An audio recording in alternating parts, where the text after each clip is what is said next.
Righty.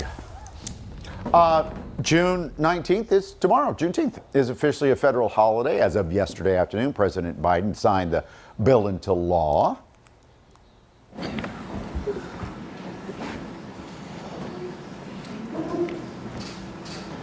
It's open. That's the first one. Thank you. All right.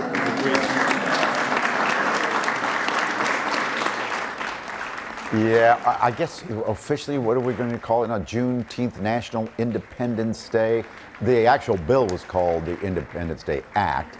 And Opal Lee, 94 years old, she fought tirelessly to turn June 19th into an official holiday.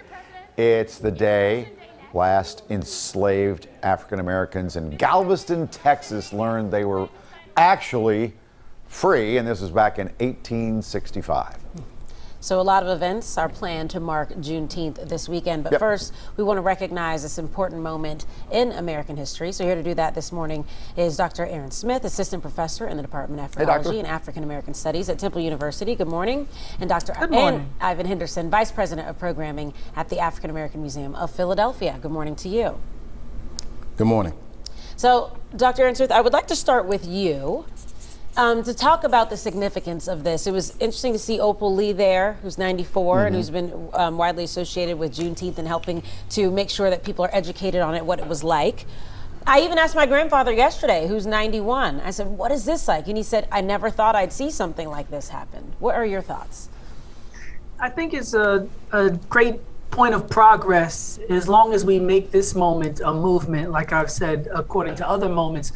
Back in, the day, they would talk about the issues of the day around Juneteenth celebrations. So some of the issues of today involve H.R. 1280, the George Floyd Justice and Policing Act. Some of the issues of today involve voter suppression. Some of the issues of today involve some type of reparations for the institution of slavery. So as long as we stay focused and utilize the commemoration to truly advance progress and the overall liberation of African Americans, and I think it's a great move forward. And that's an interesting point that you make, because it seems like there's mixed feelings from what I've seen. Folks talking about this, they don't want it to seem performative by doing something like this. And is that what you think it is? Because I know last year we were still telling people about Juneteenth, and a lot of folks were saying they had no idea. Now we're here. Yeah, the timing is peculiar, especially after the 100th anniversary of the destruction of Black Wall Street in Tulsa, Oklahoma, and some of the conflicts around the lack of congressional support that a lot of people felt was present. So some people feel like there's more symbolism than substance, around some of these recent declarations. And I think their cautious ideas are well-founded. God, we talk for an hour about that particular subject. Is it just a way to, okay, here, we'll give you a holiday now, be quiet about this other stuff, But let's talk about some positive things. Ivan Henderson, what's planned at the museum?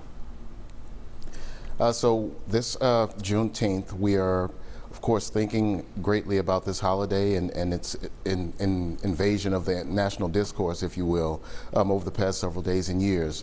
We're looking at a series of programs called Freedom to Liberty, where we're exploring all the ideas of the ideals of freedom and justice between June 19th and July 4th.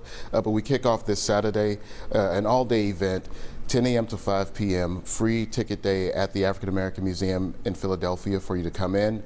But also 11 a.m. to 4 p.m., we'll have an outdoor festival where we'll engage in education, some cultural performances, and all sorts of engagement around the themes that are baked into Juneteenth to help further all of our understanding. Beyond that, we'll also have a free ticket day on Sunday, June 20th as well, Father's Day, for folks to come out and enjoy the exhibition, enjoy the museum. Also, we have sort of a keynote program and experience with Black Gotham Experience, who will come here on July 1st that evening to really delve into the real connections between what happened in 1776 and what happened in 1865, both of which are goalposts on our timeline, but don't begin or end any of the narratives we love to explore. Yeah. Dr. Smith told me, I was being cynical there a little while ago. This is a big deal, isn't it? Oh, no, it's definitely a big deal. And I think it's important to remember the agency of those who made the moment possible. Like when we talk about the women's right to vote, we talk about the suffrage movement. So when we talk about emancipation, we shouldn't talk about Lincoln. We don't center the person who was forced into glory, as Lerone Bennett said in his powerful book. We focus on the active agency of people who dedicated their lives when virtually all the voices of abolition were Black, and those people who struggled for generations to make that moment possible. And as long as we keep the spotlight on the most deserving parties involved in that transformation and preservation of the Union and the country, right? The colored troops and others, who even made America possible. This is a reason for everybody to celebrate. Yeah. And it's important that you mention that, because to me it's still the last of the enslaved people, right? And the fact that it was 2 years after that Penn signed the Emancipation Proclamation shows just how prevalent it was and how many people still wanted to keep slavery intact in the U.S. here, that it took all of that in 2 years later. Yeah, they had to send soldiers down there to make sure it was enacted.